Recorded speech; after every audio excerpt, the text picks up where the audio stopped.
Bonjour à tous, je suis le pasteur Christophe Fabrec de l'Église Providence. Merci de nous suivre en ligne et d'écouter ce message. Nous savons qu'il va être pour vous une source de bénédiction.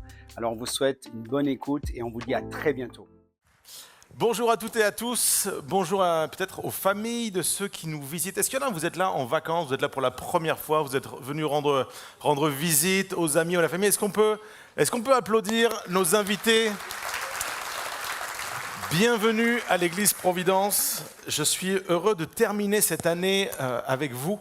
Et effectivement, le titre de mon message, c'est Noël, est-ce que ça en valait vraiment la peine ? Je pose la question donc après le jour de Noël, après beaucoup de festivités de Noël, est-ce que tout ce que vous avez engagé, impliqué comme temps, comme énergie, comme argent, comme tout ce que vous voulez, toute la place que vous avez fait, est-ce que tout ça, ça valait la peine ? Est-ce que le bilan que vous faites de votre Noël 2025, il est positif ou il est négatif ? Voyez-vous, je crois qu'on peut avoir été extrêmement heureux des cadeaux que l'on a reçus ou on peut avoir été extrêmement déçu des cadeaux que l'on a reçus. On peut avoir été heureux du repas que l'on a mangé à Noël ou on peut avoir été déçu du repas que l'on a mangé à Noël. Mais il serait vraiment dommage que le bilan de Noël 2025 se résume à ton cadeau et la bûche, alors que Noël, c'est la naissance de Jésus-Christ, le Fils de Dieu, celui que Dieu a donné à l'humanité. Et je veux me souvenir que Noël, avant toute autre chose, c'est ça. Et ça valait vraiment la peine de s'en souvenir, de s'en rappeler. Je pense que l'on peut passer complètement à côté de cette période, de cette saison, quand on oublie à quoi correspond cette saison, à quoi renvoie l'histoire de Noël, de la Nativité. Et tout ce mois-ci, à l'Église Providence, on a parlé de ce qu'était Noël, de comment Noël avait été annoncé par des prophètes des centaines d'années avant l'événement, avec une précision dans les lieux, dans les détails de tout comment devait se passer. Le pasteur Henri nous a rappelé également à travers l'Ego à quel point nous devions être fondés, posés sur un socle, que ça n'avait pas de sens Noël s'il n'y avait pas un socle solide, et à quel point on était des briques interdépendantes les unes avec les autres, et que Dieu, avec l'histoire de Noël, avec la Nativité, a permis que nous soyons unis. Il n'y a plus ni juifs, ni grecs, ni noirs, ni blancs, ni hommes, ni femmes. Il y a des hommes et des femmes sauvés par Dieu, des enfants de Dieu, et quelques-uns sont là ce matin. Amen. Et moi, j'aimerais continuer. Christophe nous a partagé effectivement la nativité, l'histoire, le récit de Noël et les cadeaux. Et je sais que peut-être vous dites, mais pasteur, Noël, c'est pas le 25 décembre. Je sais, on l'a dit, on le redit, mais nous saisissons de cette opportunité. Le 25 décembre, ça a été instauré au IVe siècle de notre ère pour contrer toute la culture païenne, idolâtre, etc., etc. Et on a choisi, nos ancêtres ont choisi de marquer le coup en disant à leur génération, Noël, c'est quoi ? C'est la naissance de Jésus. Et moi, je fais partie des gens qui croient que Noël, le temps de Noël, le mois de décembre, nous permet de nous souvenir et de marquer, d'affirmer, de prêcher et de proclamer que Dieu nous a tellement aimés qu'il a donné son Fils unique afin que quiconque croit en lui ne périsse pas, mais qu'il ait la vie éternelle. D'un côté, tu as la naissance d'un sauveur et la vie éternelle. De l'autre, tu as la nouvelle console de jeu, un nouveau téléphone, une cravate que tu ne mettras pas, etc., des chaussettes avec des messages. Moi, j'ai fait mon choix, je me réjouis de ce que Dieu a envoyé son Fils unique afin que j'aie la vie éternelle. Alléluia.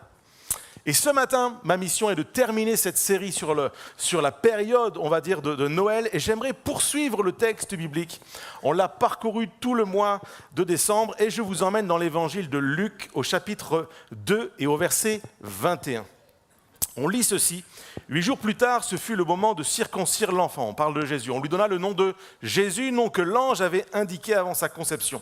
Verset 25. Or, il y avait à Jérusalem un homme appelé Siméon. Cet homme était juste et pieux, et il attendait la consolation d'Israël, et l'Esprit Saint était sur lui. Le Saint-Esprit lui avait révélé qu'il ne mourrait pas avant d'avoir vu le Messie du Seigneur. Il vint au temple poussé par l'Esprit. Et quand les parents amenèrent le petit enfant Jésus pour accomplir à son sujet ce que prescrivait la loi, il le prit dans ses bras, il bénit Dieu et il dit « Maintenant, Seigneur, tu laisses ton serviteur s'en aller en paix, conformément à ta promesse, car mes yeux ont vu ton salut.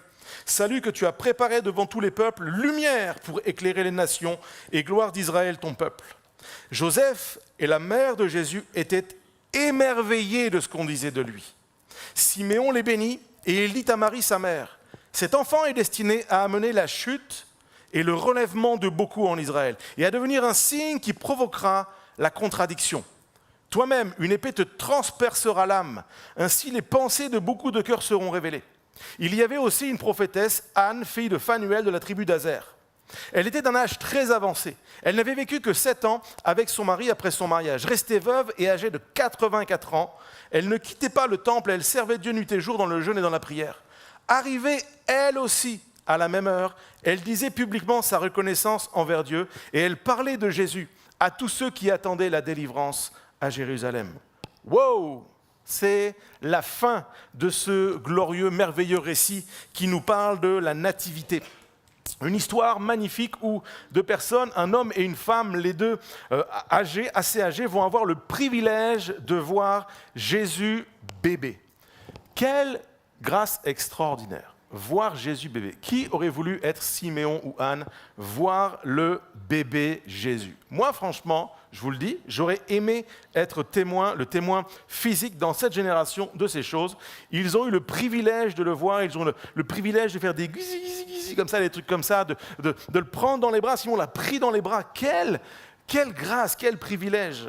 Ils l'ont vu et ils ont vu les parents se rendre au temple pour faire ce que la culture, ce que la loi prescrivait, à savoir de circoncire l'enfant et de venir le consacrer, apporter leur reconnaissance à Dieu et demander à Dieu, son Père, de venir bénir cet enfant, de venir bénir cette famille. Et il y aurait beaucoup de choses à dire ce matin là-dessus. Ce n'est pas mon thème, mais je veux juste faire une toute petite parenthèse. Ça fait partie des raisons pour lesquelles nous ne baptisons pas les enfants. On se souvient que le baptême, c'est l'engagement d'une bonne conscience pour les adultes, mais que les enfants ont leur place au temple, à l'église. Et les parents disent Amen spontanément. Vous allez avoir plusieurs chances ce matin, ne les ratez pas, on compte les points. Il y a une place pour les enfants à l'église.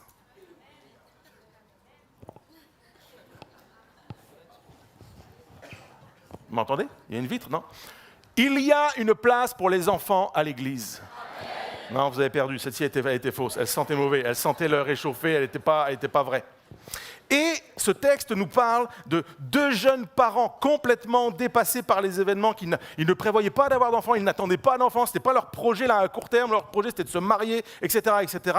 Et là, le bébé est là, l'enfant est là, et ils choisissent de l'amener au temple pour accomplir ce qui est juste. Ils font ce qui est juste, ils nous donnent un exemple, et ils disent voilà ce qu'il faut faire, on va circoncire l'enfant, c'est ce que la loi prévoyait, on va faire un sacrifice, et on est content de ne plus avoir à faire ce genre de sacrifice à l'église, mais nous gardons la pensée de il faut consacrer nos enfants à Dieu. Il faut croire que Noël nous rappelle qu'un enfant nous est né, un enfant est important, un enfant va au temple, un enfant va à l'église, il y est amené par ses parents accomplissent pour lui ce qui est juste, ils ont foi en Dieu pour leur enfant, ils confient et consacrent leur enfant à l'Éternel et tous les parents de l'église Providence en font autant.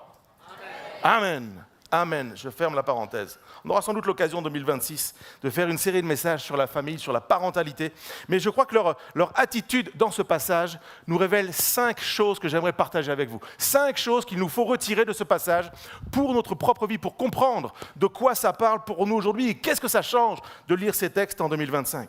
Première pensée que j'aimerais développer. Pendant que certains attendent de beaux cadeaux matériels, certains attendent la consolation. Pendant que certains attendent de beaux cadeaux matériels, certains attendent la consolation. Il y avait à Jérusalem un homme appelé Siméon. Cet homme était juste et pieux, il attendait la consolation d'Israël et l'Esprit Saint était sur lui. Pour comprendre ce texte, il faut comprendre le contexte. Le contexte, c'est qu'il y a les Romains qui ont envahi le pays et ils ont demandé un grand recensement. Tout le monde a bougé. C'était un temps, les gens sont partis sur les routes, de ville en ville, les familles se sont retrouvées et ils ne se sont pas retrouvés pour fêter Noël. Pas de sapin, pas de bûche, pas de dinde. Mais ils se sont retrouvés en famille dans un moment comme peut-être nous avons vécu cette semaine. Les gens se sont retrouvés et on sait comment ça se passe quand les amis, les familles, les gens se retrouvent entre eux, on discute, il y a le vieux tonton râleur, il y a le bébé turbulent, il y a l'enfant qui écoute pas, il y a celle qui est occupée en cuisine, il y a celui qui est occupé en cuisine, il y a tout le monde qui sait faire, on partage, on discute, on mange trop, on se couche tard, on vit des moments comme ça. Et c'est génial ces moments-là. Normalement c'est génial ces moments-là. Mais ça n'efface pas la réalité. Et la réalité, c'est quoi? Il y a un ennemi qui est au milieu de nous, qui nous empêche empêche d'être libre. Et il y a des gens qui sont conscients, malgré la bûche, malgré la fête, malgré les amis, qu'il reste des problèmes. On a besoin de quelque chose, d'une intervention divine. On attend le consolateur, on attend l'intervention de Dieu. Même dans cette période, même quand tout le monde se retrouve, on attend Dieu. Même quand c'est la fête, on attend Dieu. Pourquoi ? On a compris que ces moments magnifiques que l'on peut vivre en famille ne changent pas le contexte.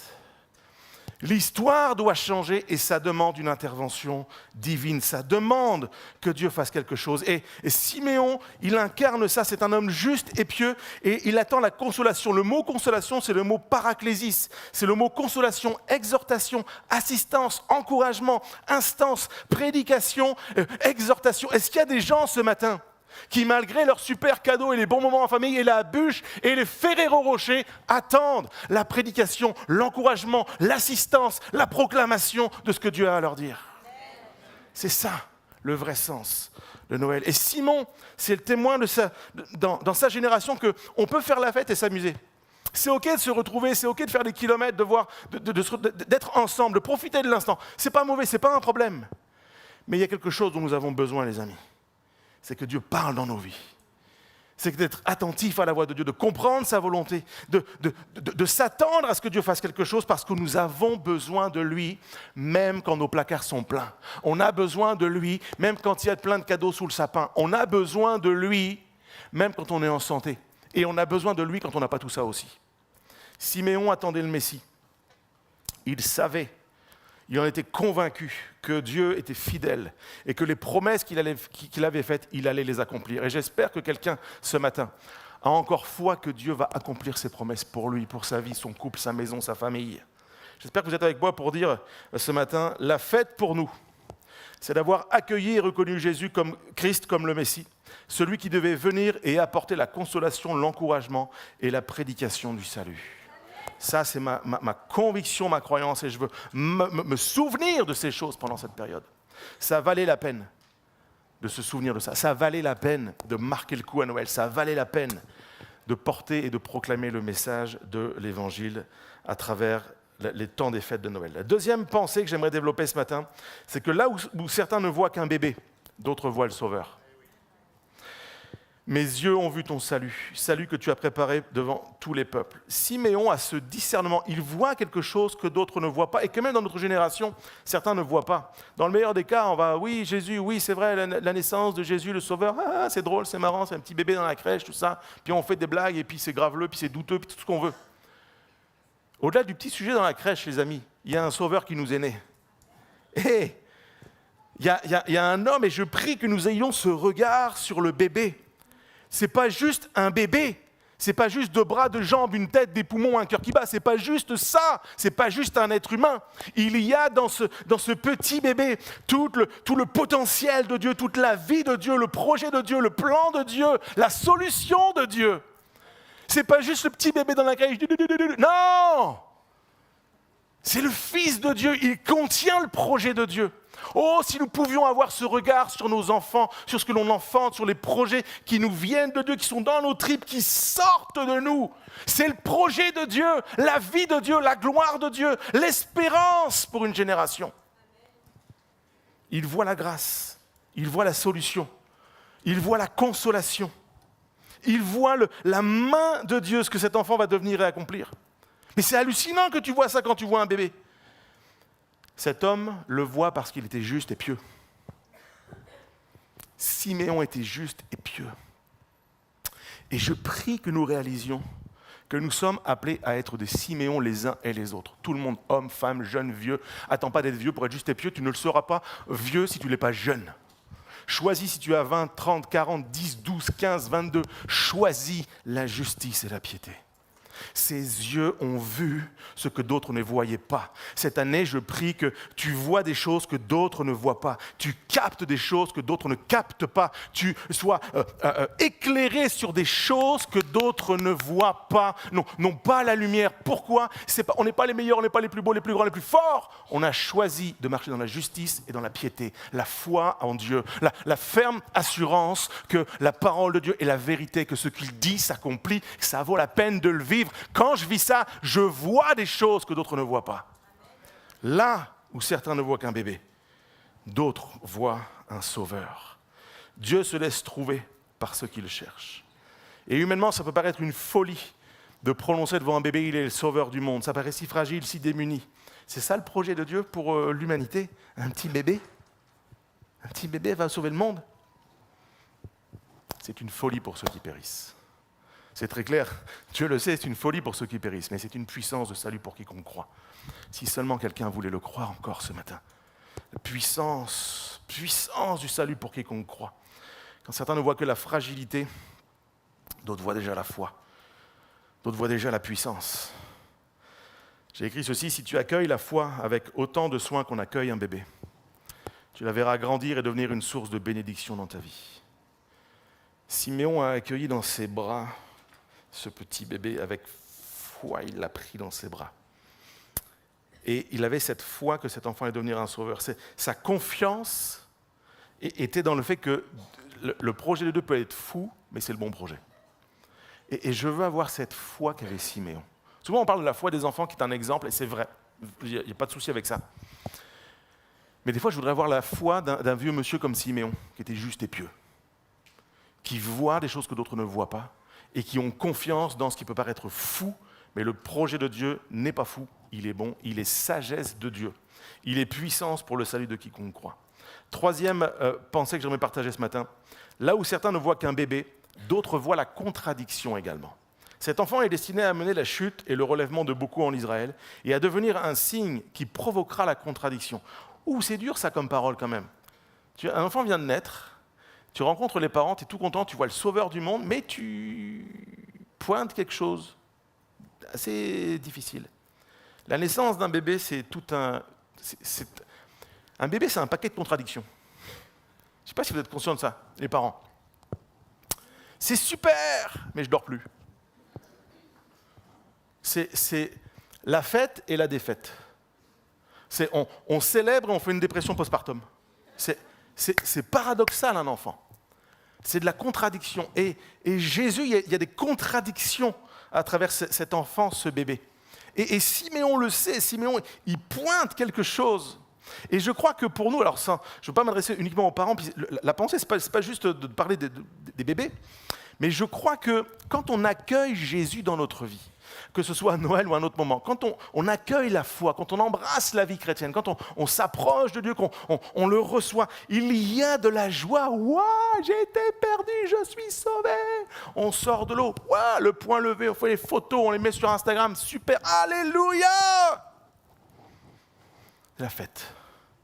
On trinque avec tout le monde dans le hall, on fait les photos avec les amis, on se réjouit tous ensemble, on est encouragé par tout le monde.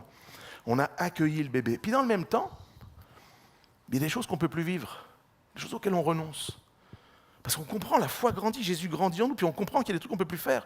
C'est fini l'immoralité, c'est fini l'impudicité, c'est fini de marcher selon les convoitises de notre propre chair, c'est fini le matérialisme, c'est fini l'idolâtrie. Je ne vis plus pour moi, je vis pour les autres, je sers Dieu, ma vie est au service des autres. Et là, il y a des gens qui ne comprennent pas dans nos familles, des fois on ne comprend pas tout, puis on doit faire les choses quand même. C'est dur, pasteur, pourquoi c'est dur? Contradiction. Mon âme est percée. J'ai reçu Jésus. J'ai reçu Jésus. Et peut-être que la question, il faut la poser maintenant, du coup. Est-ce que ça en vaut la peine? Est-ce que ça vaut la peine? Est-ce que ça vaut la peine? Je vais être déçu si je reçois Jésus, si je marche avec Jésus. Comme moi, j'ai grandi, moi je suis tombé dedans quand j'étais petit. Je suis le Obélix de l'Évangile. Mais j'ai entendu pendant des années ce message. Et j'ai résisté à ce message. Je ne peux plus faire ce que je veux. Si, mais tu as conscience que tu fais mal, c'est la différence avec avant. Et c'est vraiment dommage de gaspiller ton salut, de gaspiller la foi que Dieu t'a donnée. Chaque fois que tu marches à côté de tes pompes, c'est comme si tu remettais un clou dans les bras de Jésus. Ouh. Est-ce que ça en vaut la peine? Je me suis converti à 15 ans, j'ai pris mon baptême à 16, j'en ai 46, ça fait 30 ans. Mon seul regret, c'est de ne pas l'avoir fait plus tôt. Ça valait vraiment la peine. Ça vaut la peine de marcher avec Dieu, ça vaut la peine. Même s'il y a des contradictions, même si c'est une folie, même si ça change ma vie, mes perspectives, mes habitudes, mais même si ça change ce que j'avais prévu pour ma vie. Et vraiment, je vous le dis, Jésus, ça change ce que j'avais prévu pour ma vie. Ça en vaut la peine. Paul le dit très bien en Philippiens, chapitre 3, verset 7. Ces choses qui étaient pour moi des gains, je les ai regardées comme une perte à cause de Christ. Et même je regarde toutes choses comme une perte à cause de l'excellence de la connaissance de Jésus-Christ, mon Sauveur, pour lequel j'ai renoncé à tout. Je les regarde comme de la boue afin de gagner Christ et d'être trouvé en lui, non avec ma justice, celle qui vient de la loi, mais avec celle qui s'obtient par la foi en Christ, la justice qui vient de Dieu par la foi.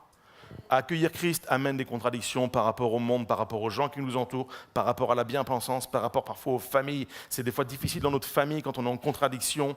Mais j'ai écrit ceci, la nativité me rappelle que j'ai perdu des choses, mais j'ai gagné Christ. Et ça, les amis, ça veut dire quoi? Ça veut dire qu'en lui, je peux tout.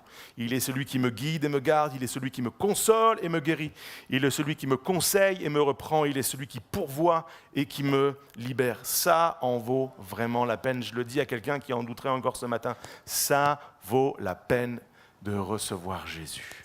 Ça vaut la peine de se souvenir que nous avons reçu Jésus et ça vaut la peine de continuer de garder Jésus dans notre vie.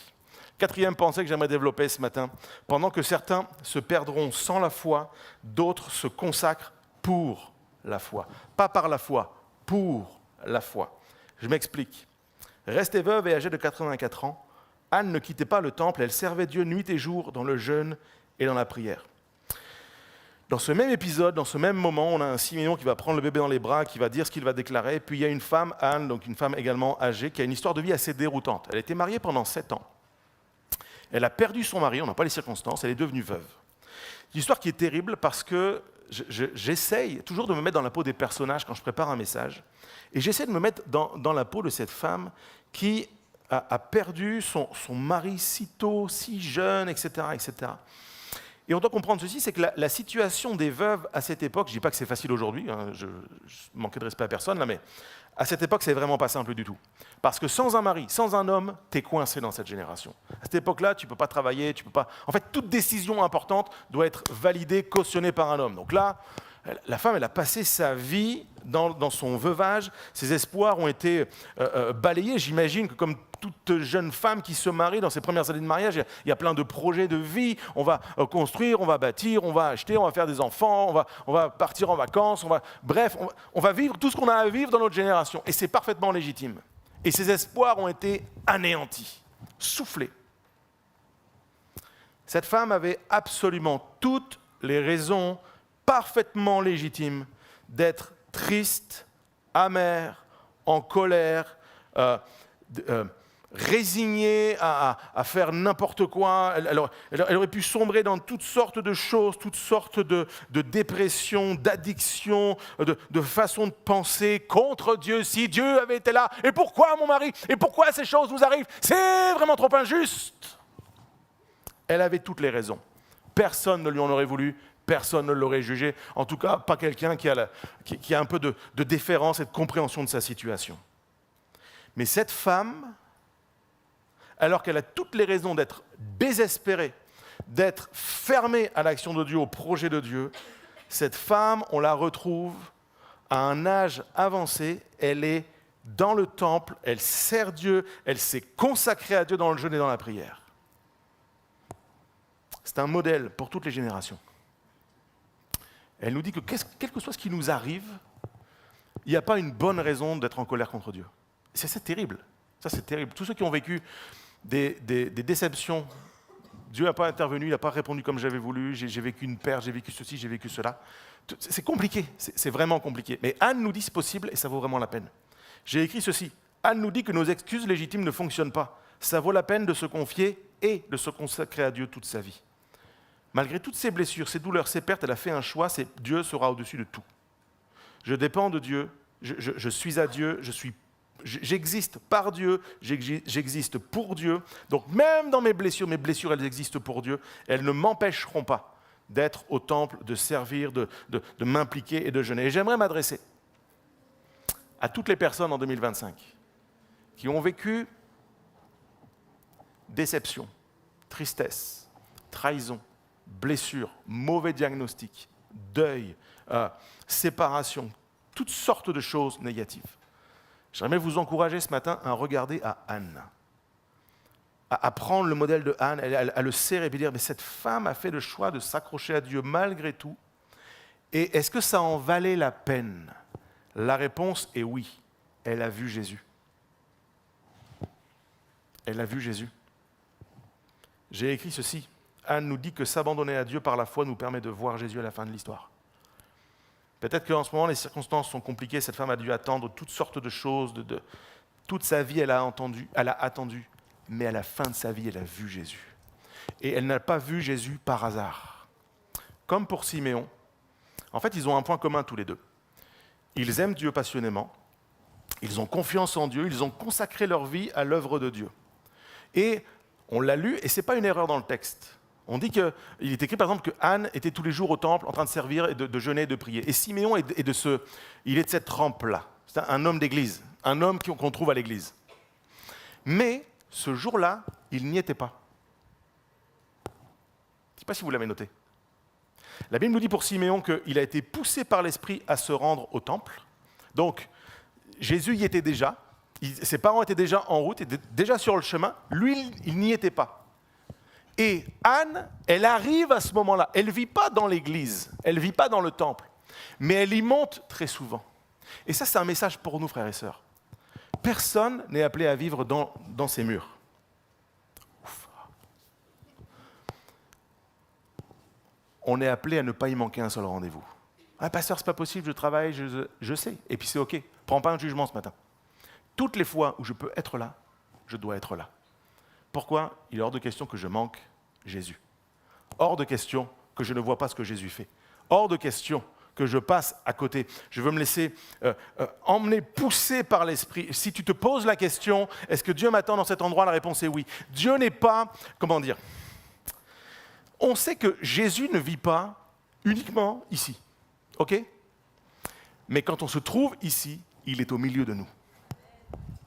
Et il a un encouragement pour quelqu'un qui peut-être passe par moments compliqués, vie brisée, c'est difficile, perte, deuil, maladie, que sais-je, mais je ne veux pas rater l'occasion de le voir. Ça vaut la peine de monter à l'église, ça vaut la peine, malgré les difficultés, de nous tenir ensemble. Je peux voir Jésus. Tu ne le verras pas physiquement comme un petit bébé, mais tu vas le voir intervenir dans ta vie, dans tes pensées, dans ton cœur, dans ton âme, dans ton corps, dans ta situation, dans ton époux, dans ton épouse, dans ton fils, dans ta fille, dans ta santé, dans ton travail, parce que tu ne rates pas le rendez-vous.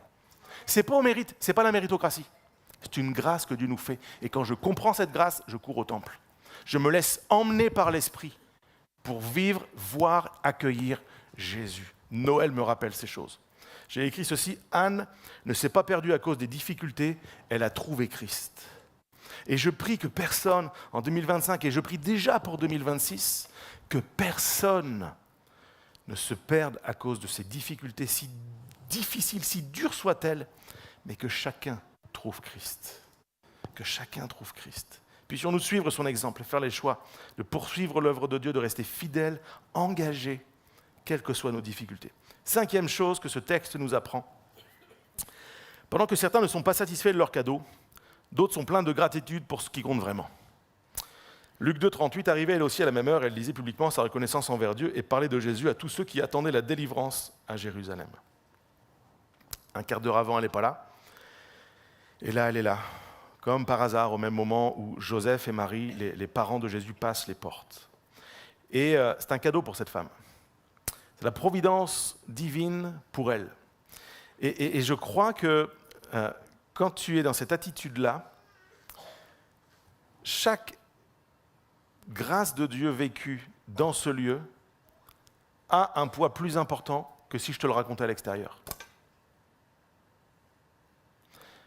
Quelques semaines en arrière, on était en mission en Thaïlande. On vous a partagé, pour ceux qui étaient là, ce qu'on a vécu en Thaïlande. C'était bien. Vous l'avez, tous ceux qui étaient là, vous dites « Ah, c'était super, ça avait l'air bien, j'aurais voulu y être, nanana. » Super. C'était plus fort quand tu le vis. Je suis allé voir Avatar, en IMAX. Priez pour moi. J'étais invité par quelqu'un que je ne balancerai pas. Désolé, Olivier. Oh, pardon, je l'ai dit. Je peux vous raconter ce matin le film Avatar.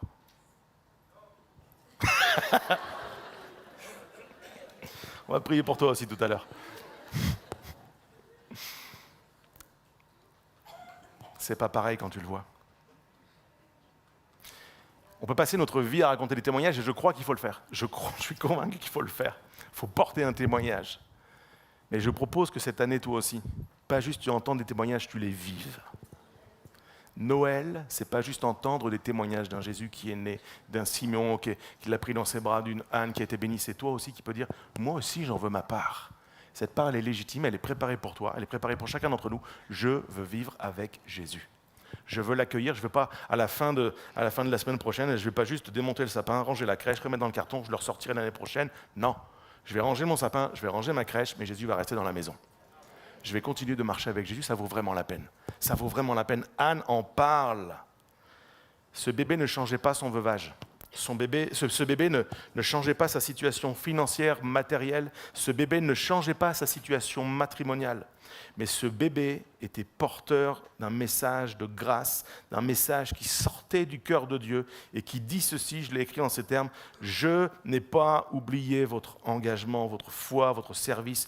Tout ça n'est pas vain, la récompense est en chemin. » Et je prie que chacun d'entre nous, on se saisisse pleinement de ce message et qu'on vive avec jusqu'à la fin de l'année 2025, toute l'année 2026 et toutes celles qui suivront par la grâce de Dieu.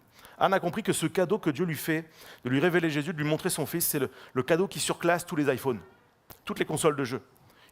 C'est mieux que tous les repas, c'est mieux que tous les rassemblements. Il est porteur de vie éternelle et pas de choses éphémères. Anne le comprend et il faut qu'on le comprenne aussi. Je lisais un article cette semaine, le 25 à la mi-journée, il y avait 400 000 ventes de plus en moyenne que n'importe quel autre jour de l'année sur tous les sites comme eBay, Le Bon Coin, Vinted, etc., etc. Il y a des gens, le 25 matin,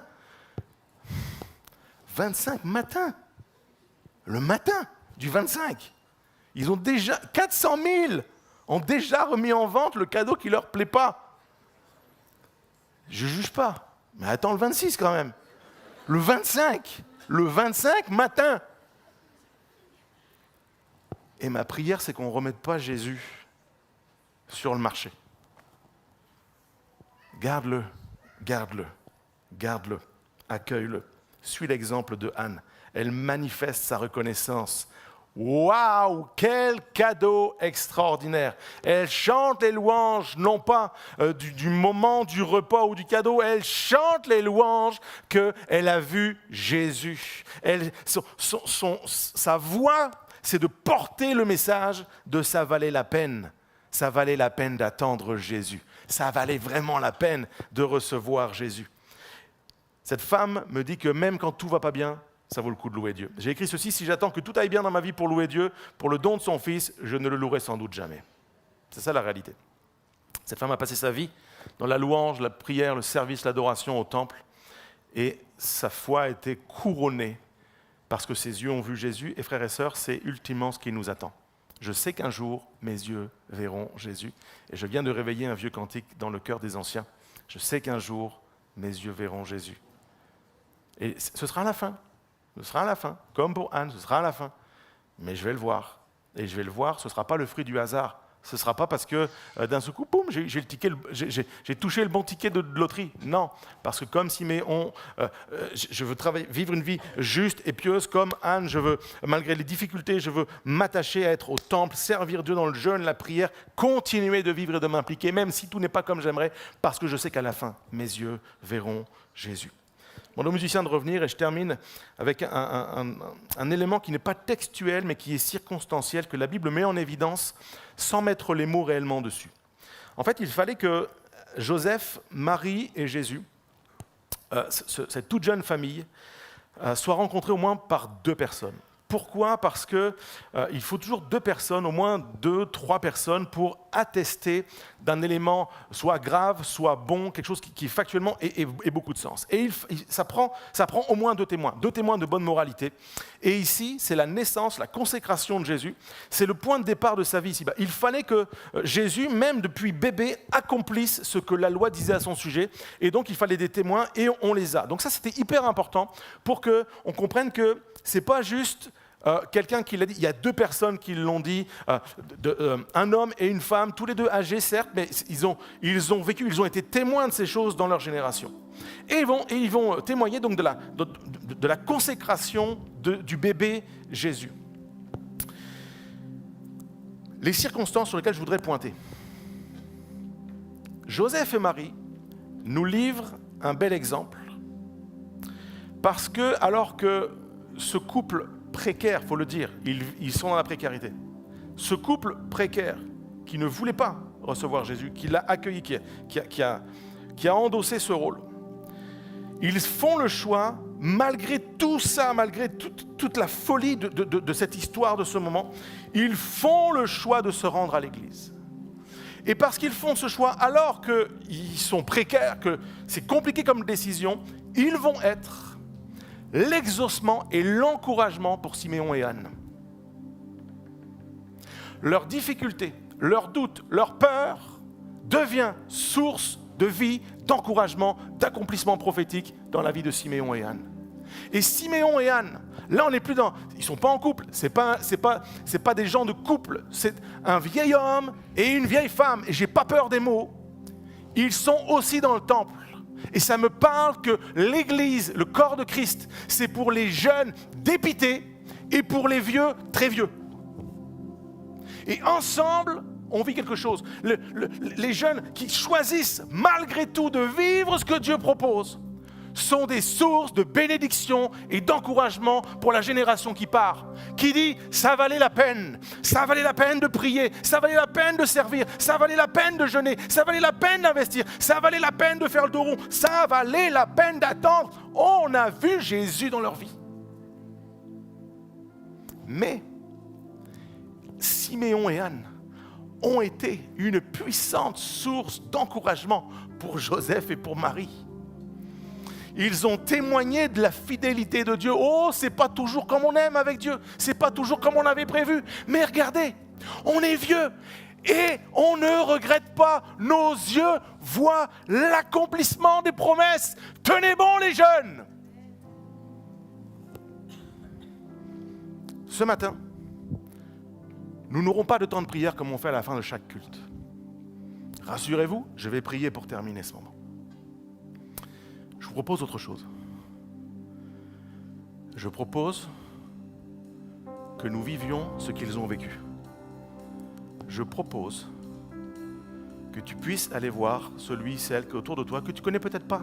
Joseph, Marie ne connaissaient pas Siméon et Anne. Je mets tout le monde à l'aise.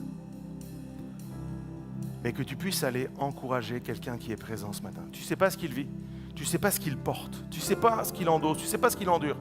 Joseph et Marie étaient avec leurs soucis, ils n'avaient pas les soucis de Anne à gérer, mais ils sont ensemble. Anne, elle avait ses soucis. Elle a pris le temps d'aller accueillir et bénir Joseph, Marie et Jésus. Est-ce que ce matin, l'Église Providence peut vivre ce qu'ils ont vécu il y a près de 2000 ans? Est-ce qu'on va faire ce choix d'aller les uns vers les autres et de se quitter 2025? C'est notre dernière réunion de l'année 2025. Il n'y aura pas de réunion mardi, je le redis. On va se quitter en se bénissant les uns les autres, en s'encourageant les uns les autres, en rappelant Noël, c'est la consolation. Quelqu'un a besoin de consolation, tu vas aller consoler quelqu'un. Noël, c'est l'accomplissement des promesses. Rappelle-le à quelqu'un qui est dans l'attente, qui est dans le doute. Noël, c'est je vois Jésus à la fin de mon histoire. Et ça, tu peux le vivre et le rappeler à quelqu'un. Alors j'aimerais vous inviter pour terminer ce moment, peut-être on pourrait se mettre debout à nos places. Je voudrais prier que nous soyons portés et inspirés. On va prier, on va prendre le temps de célébrer Dieu une dernière fois. Mais on ne quittera pas ce lieu. S'il te plaît, ne quitte pas ce lieu sans aller vers quelqu'un, peut-être d'une génération différente, un jeune avec une personne plus âgée, quelqu'un de plus âgé avec un plus jeune, pour juste aller s'encourager, se bénir. Père, ce matin, on vient devant toi. On est dans ta maison et on se souvient. On veut se souvenir absolument du vrai sens de Noël, l'accomplissement des promesses de Dieu. Un sauveur nous est né, un fils nous est donné. Et même si c'est une folie, nous croyons que c'est la sagesse de Dieu, c'est l'accomplissement des promesses de Dieu. Et nous voulons être les uns pour les autres des sources de bénédiction. Et nous le rappeler, Dieu est fidèle. Nous le verrons à la fin de l'histoire. Ça vaut la peine de se souvenir de lui. Ça vaut la peine de confier notre vie entre ses mains. Ça vaut la peine d'avoir d'avoir la foi, ça vaut la peine de le prier, de le servir et de le célébrer. Alors merci Père, viens ce matin faire une œuvre de consolation, une œuvre de restauration, une œuvre de bénédiction, une œuvre de guérison et une œuvre de salut par les discussions, les discours, les étreintes que nous aurons les uns pour les autres. Nous te le demandons Père dans le nom de Jésus et parce que tu es avec nous en 2025. Alors on veut te célébrer, te dire merci, t'adorer et te bénir à travers ces moments, à travers ce chant et notre attitude. Et nous t'avons prié Père ce matin dans le nom puissant de Jésus et l'Église qui le croit dit Amen et Amen et Amen. Au peuple fidèle, chantons-le ce matin avec force.